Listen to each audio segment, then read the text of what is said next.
அல்லாத இப்போ இந்த திருப்பரங்குன்ற கோயிலுக்கு போன நபர்கள்லாம் பாருங்க, அப்படிலாம் பேசுறான் பாருங்க, அவனுக்கு பின்னால் கிரிமினல் வழக்குகள் இருக்கு அவங்க மேல. இல்லை நாளைக்கே சாமி வந்து சல்யூட் அடிச்சு எங்களை உள்ள விடுங்க அப்படிங்கிறாரு. இல்லைங்க, சாமின்னு ஒண்ணு இருந்ததுன்னா இவனுங்களை தூக்கி உள்ள வைக்கும். இவனுக்கு தான் விரோத. சாமி சிலை திருடி விற்கிறது யாரு? யாருங்க திருடி வித்தா? கோயில் அர்ச்சகர் நகை திருடினார்னு சொல்லி போன எடப்பாடி கவர்மெண்ட்ல அமெரிக்காவிலிருந்து வந்து ஒரு 90 வயது அர்ச்சகர் கை செஞ்சு உள்ள வச்சாங்களா? யார் அவரு? திமுக காரரா? முஸ்லீமா? கிறிஸ்துவரா? யார் அவரு? ஒரு கோயில் குருக்கள். அவர் சிலையை திருடி வித்துட்டாருங்க அமெரிக்காவுக்கு.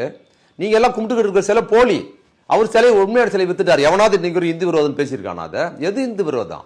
ராமேஸ்வரம் கோயில்ல வருஷம் எடை குறிப்பு பண்றாரு ஒரு குருக்கள் உள்ள. அது இந்து விரோதம் இல்லையா? எவனாவது அது இந்து விரோதம் சொல்றானா? அப்ப எது இந்து விரோதம் எனக்கு சொல்றது? எது இந்து விரோதம்னா, இந்துக்களாக இருக்கிற பிற்படுத்தப்பட்ட தாழ்த்தப்பட்ட ஒரு பள்ளர், பறையர், சாணார் மற்றும் பல்வேறு சாதிகளாக இருக்கிற பிற்படுத்த தேவர், கள்ளரு, உடையாரு, அவரு இவர் இவங்க எல்லாருமே பக்தி சாமி கோயிலில் போய் சாமி கும்பிடுறதுக்கு அவங்களுக்கு ரைட்ஸ் இருக்கு இல்லைங்க. அந்த உரிமை நம்ம தான் திராவிட இயக்கத்தான் வாங்கி கொடுத்தது. உள்ள போய் கும்பிடுறதுக்கு உனக்கு ரைட்ஸ் இருக்கு. மீனாட்சி அம்மன் கோயிலில் போய் கும்பிடுறதுக்கு உனக்கு ரைட்ஸ் இருக்கு.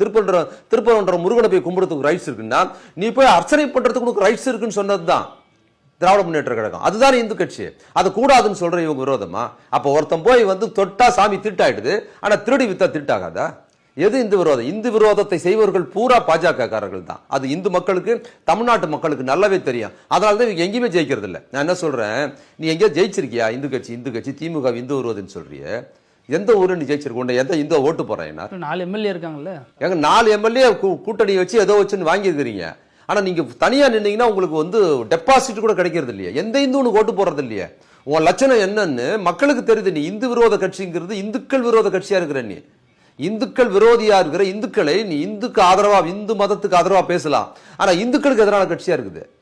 இந்துக்களுக்கு எதிராக வந்து நீ வந்து அவ்வளவு தீவிரமா எதையுமே வரக்கூடாதுன்னு பண்ற பார்த்தீங்களா? அது அம்பலமாகுதுங்கிறத பேசுறான். நீ இன்னைக்கு திருப்பரங்குன்றை முற்றுகையிட்ட இவங்களை எல்லாம் எடுத்து ரெக்கார்ட்ஸ் எடுத்து பாருங்க. இவங்களுக்கு பின்னால் கிரிமினல் பேக்ரவுண்ட்ஸ் இருக்குது. இல்லைன்னு சொல்லுங்க.